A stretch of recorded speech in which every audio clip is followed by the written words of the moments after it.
기도하겠습니다. 하나님 아버지, 로마서의 말씀을 통해서 하나님의 깊은 뜻과 우리를 향하신 하나님의 계획과 은혜를 돌아보며 감사와 찬송으로 주의 은혜의 자리에 나아가기 원합니다. 저희를 도와주시고 긍휼히 여기셔서 이 말씀을 들을 때에 깨달음이 있게 하시고 또 하나님의 은혜 안에 충분히 감격과 감사로 나아가는 우리 모두가 될 수 있도록 도와주시기를 예수 그리스도의 이름으로 간절히 기도합니다. 아멘. 지난주 설교에서 바울은 이 복음에 목숨을 건 사람이라고 말씀을 드렸습니다. 그럴 수밖에 없었겠죠. 1장 1절에서 그가 자신이 예수 그리스도의 종으로 이 복음을 위하여 특별히 부르심을 받았다고 이 편지를 시작하고 있는 사실을 주목하십시오. 이 복음이 사람의 생각과 경험을 통해 만들어진 가르침이 아니고 1절에서 이 하나님의 복음이라 이렇게 설명하면서 또 연이어서 2절에서 그 하나님이 이 복음을 그의 아들이신 예수 그리스도에 관한 약속이라고 말씀하면서 이 그리스도의 복음이 예수 그리스도에 관한 이 복음이 예수께서 죽은 자들 가운데 부활하셔서 능력의 하나님의 아들로 메시아로 이 세상의 통치자로 심판관으로 임명되셨다는 것을 선포하고 있다고 제가 설명을 드렸습니다.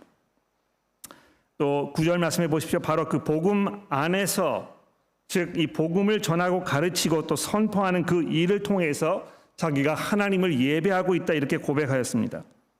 그리고 15절에서 내가 이 복음을 로마에 있는 여러분들에게도 전하기를 정말 간절히 원하고 기도하고 있다고 말하면서 자기가 이 복음에 자기의 모든 삶을 바쳤다는 것을 고백하고 있는 것입니다. 그래서 바울이 이 복음이라는 토픽을 로마서에서 가장 중요한 주제로 다루고 있는 것은 별로 그렇게 이상한 일이 아닐 것입니다. 로마서 이 전체를 통하여 이 복음이라는 것을 설명하고 하나님께서 그것을 통해서 우리의 삶에 일으키신 이 기적과 같은 이 변화 이것들에 그 초점을 맞추면서 그 복음을 믿는 사람들에게 주어진 하나님의 그 풍성하신 사랑과 은혜를 처음부터 끝까지 아주 정교하게 온 신의 힘을 다해서 벅차는 감격으로 적어 내려가고 있는 것입니다. 제가 그 자리에 없어서 잘 모릅니다만 여러분 그 미켈란젤로가 다윗이라는 그 동상 있지 않습니까? 석고상 있지 않습니까? 그거를 깎아내는 그 장면을 한번 생각해 보십시오. 자기에다 온 혼신의 힘을 거기다 쏟아 부어 가지고 아주 정교하게 자세하게 이 신체의 모든 부분들을 찍어 내려가는 그 작업을 마치 하듯이 바울 사도가 로마서 전체를 통해서 자기가 그토록 사랑하고 중요하게 여기는 이 복음을 아주 자세하게 아주 정교하게 자기의 모든 열정을 다 담아서 여러분과 저에게 설명해 주고 있는 것입니다. 그런데 놀라운 사실은 이것이 그저 고리타분하고 딱딱하고 어려운 이해하기 어려운 이런 그 교리적인 설명으로 채워져 있는 것이 아니고 아마 그렇게 생각하시는 분들이 많이 계시는 것 같아요. 이 로마서를 읽을 때 너무 어렵다, 이해가 잘 되지 않는다, 너무 복잡하다 이런 말씀을 많이 하시는데요. 제가 여러분들에게 드리고 싶은 말씀은 이 바울 사도의 복음에 대한 열정이 이 로마서에 있는 말씀을 통해서 구구절절 피부로 우리에게 와 닿고 있다는 것입니다. 얼마나 감격스럽게 얼마나 놀라운 이 기쁨 가운데에서 이 복음을 설명하고 있는지를 여러분들에게 보여드리는 것이 제 책임이 되겠습니다. 이 로마서 전체에 담겨있는 복음에 대한 바울 사도의 열정과 왜 이 복음이 그토록 그의 피를 이렇게 끓어오르게 하였는지를 우리가 이 본문 말씀을 풀어가면서 잘 살펴보는 것이 아마 이 로마서의 이 설교 시리즈의 관건이 아닌가 이렇게 생각이 되는데요. 이 바울 사도의 이러한 열정이 오늘 본문인 16절과 17절에도 고스란히 이어지고 있는 것을 볼 수 있습니다. 나는 복음을 부끄러워하지 않는다. 자기가 얼마나 이 복음을 위하여 하나님 앞에 부르심을 받았는지에 대해서 설명한 후에 가장 먼저 하는 이야기가 뭡니까? 나는 이 복음에 대해서 일말의 부끄러움도 없다. 이 동성연애자들이 시가행진을 할 때마다 드는 그 현수막이나 깃발을 보면 거기에 항상 등장하는 단어가 있습니다. 뭔지 아십니까? 자세히 보셨는지 모르겠어요. pride라는 단어를 항상 거기다 적어가지고 다니는 것입니다. 자부심, 또는 뭐 긍지 이런 말인데요. 자신이 동성애자라는 것을 더 이상 숨기면서 살고 싶지 않을 뿐더러 오히려 그것을 자랑스럽게 여긴다 하는 것을 표현하려는 의도임에 분명합니다. 이 동성애 이슈에 대해서는 1장 후반부에서 자세히 다루고 있기 때문에 그때 가서 그 문제를 깊이 있게 다뤄보도록 하겠고요. 여기서 제가 말씀드리고 싶은 것은 그분들이 이 동성애를 자랑스럽게 여기는 것에 비교하였을 때 복음을 자랑스럽게 여기고 그래서 그것에 대하여 말하지 않으면 입이 근질근질해서 참을 수 없게 생각하시는 그리스도인들이 생각보다 그렇게 많지 않다는 것에 안타까움을 금할 길이 없다는 사실입니다. 여러분, 우리 자녀들이나 손주들이 칭찬받을 일을 하면 보는 사람마다 어떻게 해서든지 간에 대화의 주제가 이 자녀 자랑하는 곳으로 가도록 이렇게 유도하게 되어 있습니다. 그렇지 않으면 이 입이 근질거려 가지고 참을 수가 없거든요. 내가 정말 기쁘고 흐뭇하고 이런데 다른 사람도 거기에 함께 동참해 주기를 원하는 것입니다. 아마 복음에 대한 바울의 마음이 딱 그러지 않았나 생각이 됩니다. 복음에 대하여 말하지 않으면 참을 수가 없었던 것입니다. 도대체 복음이 무엇이기에, 그것이 어떤 뉴스를 전하고 있는 것이기에, 그 속에 무엇이 담겨 있기 때문에 바울 사도가 이토록 열정을 담아서 여러분과 저에게 이것을 소개하고 있는 것입니까? 오늘 본문 말씀해 보시면 두 가지 중요한 사실을 언급하고 있습니다. 첫째는 이 복음이 모든 믿는 자에게 구원을 주시는 하나님의 능력이라 하는 점이고요. 둘째는 거기에 연이어서 이 복음에 하나님의 의가 나타났다 하는 사실입니다. 이 두 가지 사실을 얘기하고 있는데 이 순서를 좀 바꿔가지고 두 번째 문제부터 먼저 생각을 해보려고 합니다. 복음에 하나님의 의가 나타났다 하는 이 17절의 말씀을 생각해 봅시다. 여러분, 이게 그렇게 대단한 일입니까? 복음에 하나님의 의가 나타났다는 말이 왜 바울로 하여금 이토록 벅차오르는 감격으로 그의 마음을 채운 것일까요? 우선 여러분, 여기 이 나타났다 하는 이 말에 주목해 보시기 바랍니다. 아마 마침내라는 그 단어를 앞에다 추가하시면 아마 그 뉘앙스가 보다 분명하게 전달되지 않을까 생각이 되는데요.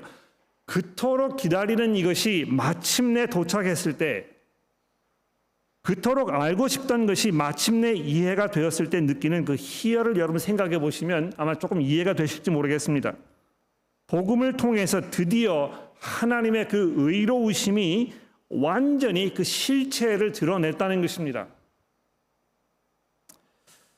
여러분, 그런 경험이 있으십니까? 이 안개가 자욱히 낀 비 오는 날 블루 마운틴스에 가 보시면 전망대 앞에 있는 그 계곡에, 또 그 계곡을 넘어서 끝없이 펼쳐지는 이 산줄기가 안개에 이렇게 가려가지고 잘 분간이 되지 않습니다. 그런데 거기 조금만 기다리고 있으면 마침내 구름 사이로 햇빛이 비치고 안개가 바람에 물려서 몰려나가면서 점점 그 광활한 그 자체가 모습을 드러내기 시작하면 마음이 설레지 않습니까? 하는 그 감탄사가 절로 입에서 터져 나옵니다. 이 막혔던 가슴이 뚫리고 뱃속까지 상쾌함이 파고들듯이 바로 이 복음을 통하여 하나님의 의, 하나님의 그 의로우심, 이것이 그 웅장하고 장엄한 그 위용을 드러내게 되었다고 바울이 설명하고 있는 것입니다. 얼마나 말로 표현하기 어려운, 한 문장으로 이것을 정리하기 어려운 그 엄청난 이 하나님의 의로우심이 그 장엄한 자태를 마침내 드러내게 되었다는 것입니다. 여러분, 이 하나님의 의라는 이 표현을 주목해 보십시오. 의 또는 의롭다 하는 이 말은 어떤 그 지켜야 할 바른 도리, 특별히 다른 사람과의 관계에서 유지되어야 하는 어떤 그 정당함 또는 공평함, 이런 걸 말하는 것입니다. 그런 면에서 하나님께서 유일하게 의로우신 분이라고 말할 수 있습니다. 하나님 한 분 외에는 의로운 분이 없다고 이야기하는 것은 결코 과장된 표현이 아닐 것입니다. 여러분, 나중에 우리가 3장에 가게 되면 이제 보게 되겠습니다만 3장 21절에서 바울 사도가 이렇게 얘기하지 않습니까? 모든 사람이 죄를 범하였음에 하나님의 영광에 이르지 못하더니, 바울 사도가 이렇게 선언하였듯이 하나님의 영광은 바로 그분에게만 있는 유일무이한 의로우신 것입니다. 선하시고 인자하시고 오래 참으시며 거짓이라고는 눈꼽만큼도 찾을 수 없는 하나님의 이런 완벽하고 흠이 없는 성품이 이미 구약 성경을 통해서 아주 널리 알려져 있었습니다. 그렇지 않습니까? 그런데 구약 성경을 주의 깊게 읽다 보면 놀라운 사실 한 가지를 우리가 발견하게 됩니다. 하나님께서는 불의한 자를 구원하시는 하나님이시고, 구약의 저자들은 하나님의 그런 면을 하나님의 의라고 부르고 있다는 것입니다. 이해가 되십니까? 하나님께서는 불의를 저지른, 그래서 행악한 사람, 죄인들을 구원하시는 하나님이신데, 그러한 하나님의 구원하심을 경험하는 사람들은 그것을 보면서 이것이 바로 하나님의 의라고 설명하고 있다는 것입니다. 제가 몇 가지 그 사례들을 아마 보여드리면 더 쉽게 이해가 되실 텐데, 화면에 보시면 시편 51편과 미가서 7장의 말씀을 제가 올려드렸습니다. 한번 읽어보겠습니다. 하나님이여, 나의 구원의 하나님이여, 피 흘린 죄에서 나를 건지소서. 내 혀가 주의 의를 높게 노래하리이다. 여기 이 시편 51편은 여러분 잘 아시는 대로 다윗이 통회하는 마음으로 자기가 밧세바의 남편 우리아를 전장에 보내가지고 그를 살해하고 나서 그 아내를 자기가 빼앗기 위해서 저질렀던 그 죄악이 얼마나 하나님 앞에 끔찍한 죄악이었는지를 듣고 나서 마치 이 침대에 베개가 썩어 들어가듯이 눈물을 흘리면서 하나님 앞에 통회하는 마음으로 기도했던 이 내용인데요. 거기에 이 뭐라고 되어 있습니까? 피 흘린 죄에서 하나님이여, 나의 구원의 하나님이여, 나를 건지소서. 하나님께서 나와 같은 죄인을 건지셨을 때 내가 그것을 통하여 하나님의 그 의로움을 내가 찬송하리이다. 또 미가서 7장의 말씀을 보십시오. 내가 여호와께 범죄하였으니 그의 진노를 당하려니와, 하나님께 내가 진노를 받는 것이 마땅하지만 마침내 주께서 나를 위하여 논쟁하시고 심판하시며 주께서 나를 인도하사 광명에 이르게 하시리니 내가 그의 공의를 보리로다. 미가 선지자가 뭘 얘기하고 있는 것입니까? 내가 정말 하나님 앞에서 패역한 존재이고 하나님의 진노를 경험하는 것이 마땅한 존재이지만 어떤 이유에서인지 하나님께서 나를 변호해 주시고 나를 판단해 주시고 나를 인도하셔서 이 어둠에서 끌어내셔가지고 하나님의 그 찬란한 광명의 자리에까지 가게 하실 것이다. 내가 거기에서 하나님의 공의로우심을 볼 것이다. 자, 이 구절들을 보시면 자기의 죄악을 고백하고 있습니다. 그러나 고백하는 것에 그치지 아니하고 그런 자신들을 구원해 달라고 기도하고 있을 뿐만이 아니고, 특히 미가 선지자의 경우에 이 하나님께서 자신을 반드시 구원하실 것이라고, 주께서 나를 위하여 논쟁하시고 심판하시며 광명에 이르게 하실 것이라고 확신하고 있다는 것입니다. 그러면서 이들은 이 하나님의 구원을 하나님의 의라고 얘기하고 있는 것입니다. 그렇습니다, 여러분. 하나님의 의로우심은 죄를 지어 벌을 받아 마땅한 사람들을 벌하지 아니하시고 벌을 면하게 하시는, 사면을 주시는 그 관대함이라고 찬송하고 있는 것입니다. 여러분, 하나님께서 도대체 왜 이렇게 하시는 것입니까? 마땅히 심판을 받고 멸망을 당해야 할 이들을 내버리지 아니하시고 그들에게 손을 내밀어 건지시는 그 이유가 무엇입니까? 여러분, 피해를 당한 사람의 입장에서는 나에게 피해를 가한 사람이 그 죄값을 치르지 아니하고 용서를 받아서 자유를 누리는 것에 대해서 분노하지 않겠습니까? 결코 이것은 공의로운 일이라고 얘기할 수 없습니다. 내가 분명히 잘못했지만 내 이 잘못에 대한 어떤 그 책임 추궁을 당하지 않기 위해서 사람들은 보통 어떻게 합니까? 심판관에게 가가지고 뇌물을 먹이고 그 사람을 매수해서 나에게 그 좀 더 의로운 어떤 내게 유리한 이런 판단을 내리도록 미리 매수하는 것입니다. 사리사욕의 눈이 먼 심판관은 그러한 사람들의 잘못을 눈 감아주고 이걸 탕감해주고 그래서 마치 죄가 없는 것인 것처럼 슬쩍 넘어가 버리는 이것을 우리는 공의라고 부르지 않습니다. 도대체 하나님께서는 어떻게 해서 마땅히 심판을 받고 멸망을 당해야 할 이들을 심판하지 아니하시고 멸망하지 아니하시고 그들에게 용서를 베푸시는 것입니까? 여러분, 하나님께서는 그 택하신 백성 이스라엘에게 그렇게 약속하셨기 때문입니다. 이 약속은 다른 사람들에게는 베풀어지지 않는 하나님께서 아주 특별하게 선택하셨던 그 사랑하는 그의 백성 이스라엘과 맺으신 약속이라는 것입니다. 주변 모든 국가들도 이스라엘 사람들과 똑같이 하나님을 배반하고 하나님을 무시하고 하나님을 거역하면서 우상을 숭배하면서 자기 멋대로의 삶을 살면서 정말 도덕적으로 패역한 이런 삶을 살아오지 않았습니까? 그런데 하나님께서 그들을 심판하셔서 더 이상 나라로 존재할 수 없도록 그들을 무찌르셨지만 왜 유독 이스라엘 백성들만은 그들의 그러한 죄악에도 불구하고 그들이 멸망하여 사라지지 않도록 이들을 용서하시고 보존하시며 끝까지 이들을 지켜내신 것입니까? 왜 하나님께서 그렇게 하셨겠습니까?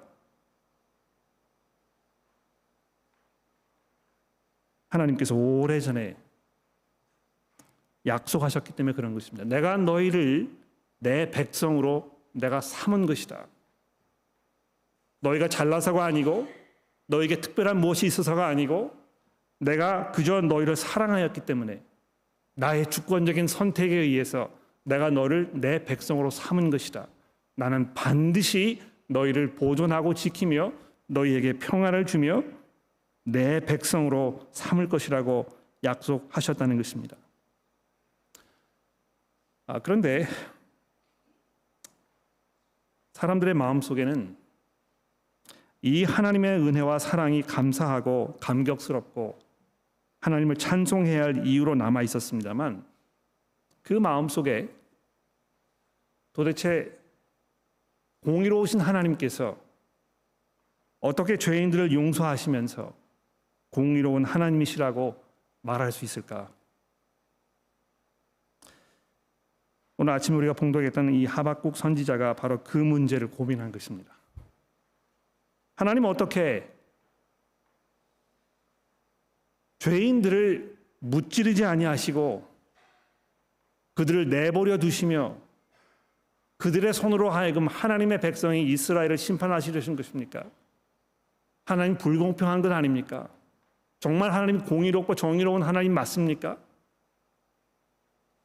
여러분들도 하나님 앞에 이런 억울함을 호소해 보신 적이 있는지 모르겠습니다. 내가 억울함을 당했을 때 아무도 나의 그 의로움을 인정해 주지 아니하고 나를 손가락질하면서 나를 슬픔과 고통 속으로 밀어넣고 있을 때에 정말 하나님이 공평하신 분이신가? 하나님의 그 정의로우심에 대해서 회의를 느껴보신 적이 있는지 모르겠습니다. 그런데 사도 바울이 오늘 로마서 1장 16절 17절을 이야기하면서 마침내 그 문제에 대한 아주 선명한 답을 복음을 통하여 알게 되었다고 얘기하고 있는 것입니다. 사실 여러분, 하나님께서 이스라엘과 이 약속을 맺으셨을 때 어떤 약속을 맺었는지 한번 생각해 보십시오. 제가 여기 성경 구절 여러 군데를 화면에 올려드렸는데 이 로마서 10장과 레위기 18장 또 신명기 6장에 있는 말씀을 좀 한번 읽어보도록 하겠습니다. 이 로마서 10장 5절 말씀에 보시면 바울 사도가 이렇게 얘기합니다. 모세는 율법에 근거한 의를 두고 기록하기를 율법을 행한 사람은 그것으로 살 것이다 하였습니다. 그러니까 하나님께서 율법을 이스라엘 백성들에게 주시면서 언약을 맺으셨잖아요. 내가 너에게 율법을 줄 것인데 이 율법대로 살면 너희가 생명을 누릴 것이다. 왜 그렇습니까? 이 율법이 하나님께로부터 나온 것이고 하나님께서 어떻게 이 세상을 살 것인가를 잘 설명해 놓으셔서 거기에 그 설명서대로 살면 이 세상에서 하나님이 계획하고 원하셨던 그 풍성한 삶을 누릴 수 있다고 이렇게 계약을 맺으신 것입니다. 여러분 이 그 가전제품 사셔가지고요 사용하시다가 물건이 고장 나지 않습니까? 그러면 워런티가 있어가지고 이 사람들 불러서 이거 공짜로 고쳐달라고 하는데 와서 고치는 사람이 이걸 보고 설명서대로 하지 않았으면 바꿔줄 수 없다고 얘기하는 것입니다. 이거 내 잘못이 아닙니다. 이 공장의 문제가 아니고 여러분 사용사의 문제이기 때문에 이 guarantee, warranty를 사용할 수 없습니다. 이렇게 하지 않습니까? 마찬가지로 하나님께서 이스라엘 백성들에게 이대로 살면 이것이 나의 의도와 나의 선함과 나의 모든 것을 여기에 다 담아가지고 너에게 준 것이기 때문에 이것을 믿고 의지하면서 여기에 순종하는 삶을 살면 너에게 참 생명이 있을 것이다. 이렇게 약속하셨다는 것입니다. 그래서 이 레위기서 18장에 있는 말씀을 인용하면서 너희는 내 규례와 법도를 지키라. 사람이 이를 행하면 그로 말미암아 살리라. 나는 여호와니라. 이렇게 약속하신 것입니다.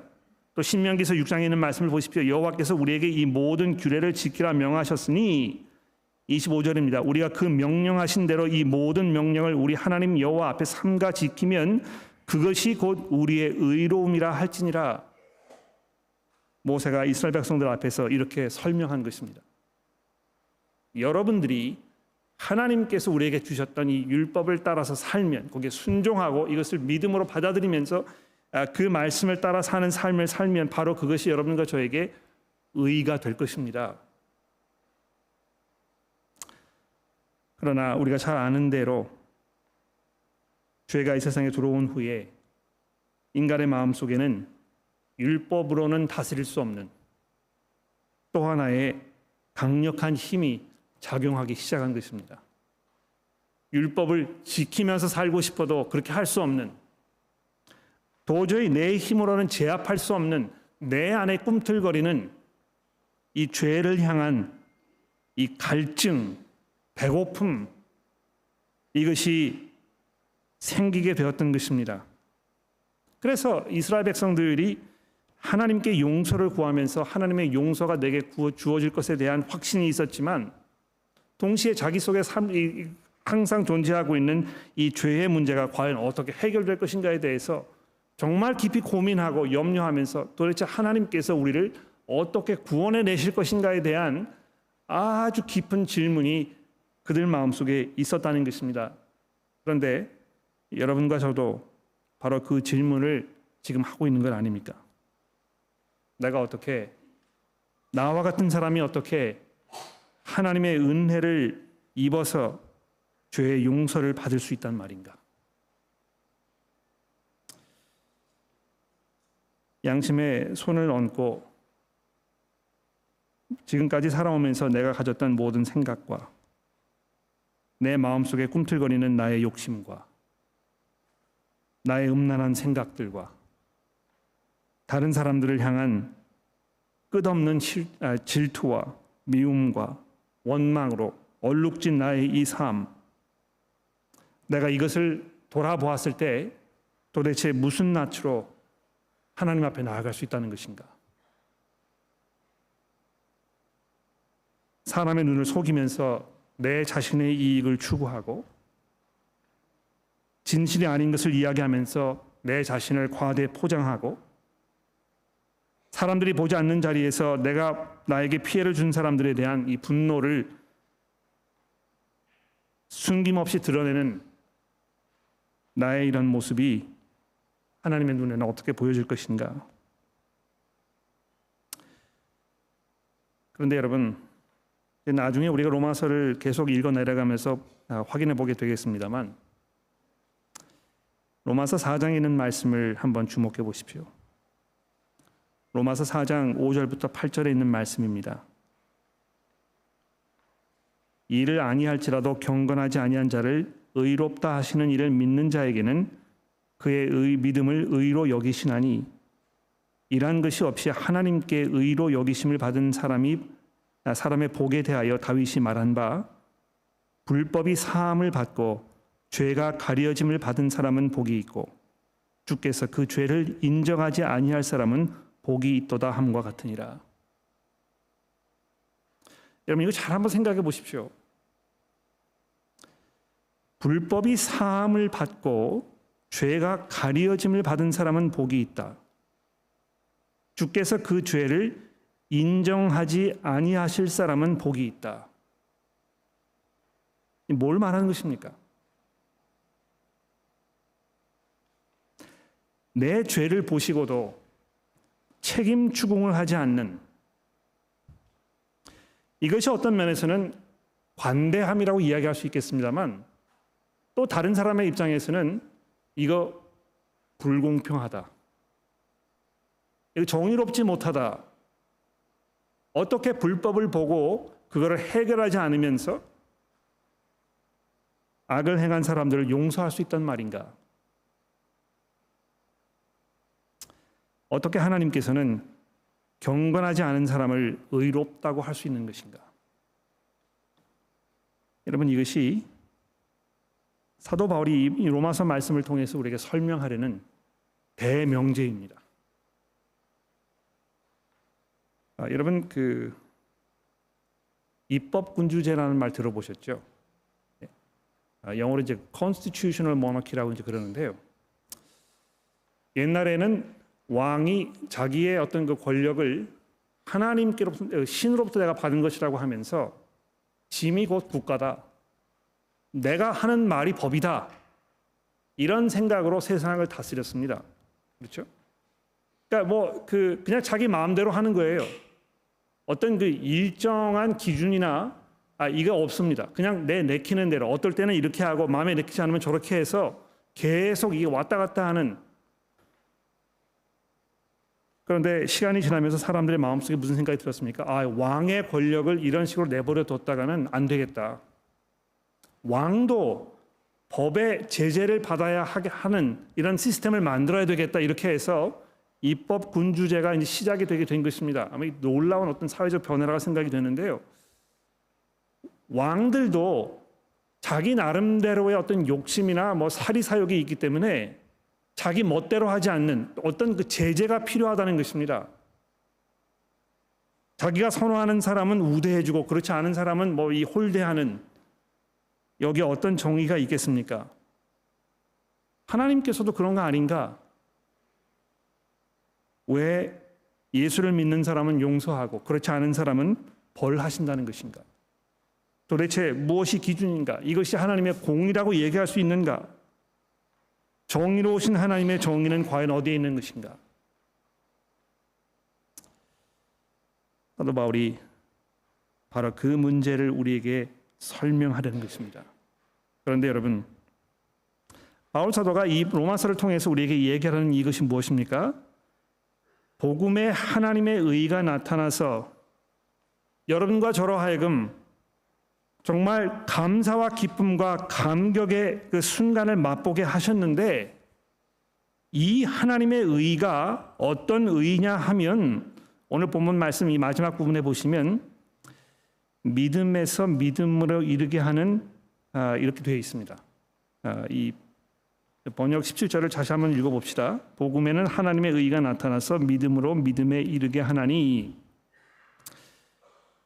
이 문법상으로 이렇게 생각해 보시면 이 문장을 이해하기가 굉장히 어렵습니다.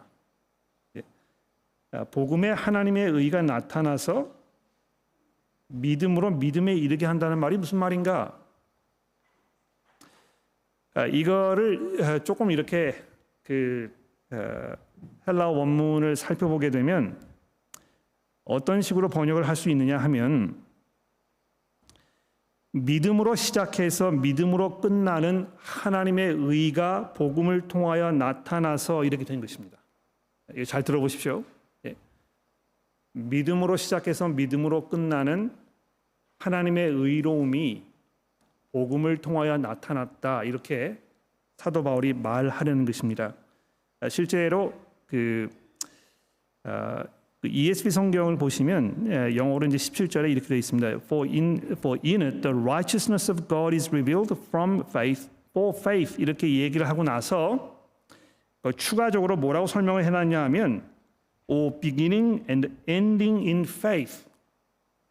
즉 다시 말해서 지금까지 사람들이 어떤 그 자기의 수고와 노력을 통해서 하나님의 기준에 맞춰가지고 의로운 삶을 삶으로 인해서 얻어내는 어떤 그 자기 스스로의 그 의로움, 야 나는 사람들 앞에서 꺼리 낄 것이 없어. 왜냐하면 내가 거짓말도 하지 아니하고 욕심내지도 아니하고 내가 원수를 사랑하고 불쌍한 사람들을 도와주고 내가 그렇게 하기 위해서 최선의 노력을 다하고 이래서 내 양심이 그래서 꺼리낌이 없는 이런 삶을 살고 있어.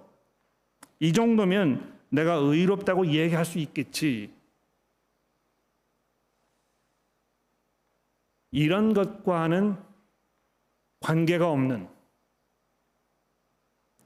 오직 하나님의 그 긍휼과 하나님의 은혜와 하나님의 일하심에 자기의 자신을 온전히 맡김으로 인해서 하나님께서 내게 주시는 이 의롭다 하시는 인정받는 이것이 복음을 통해서 우리에게 나타났다는 것입니다.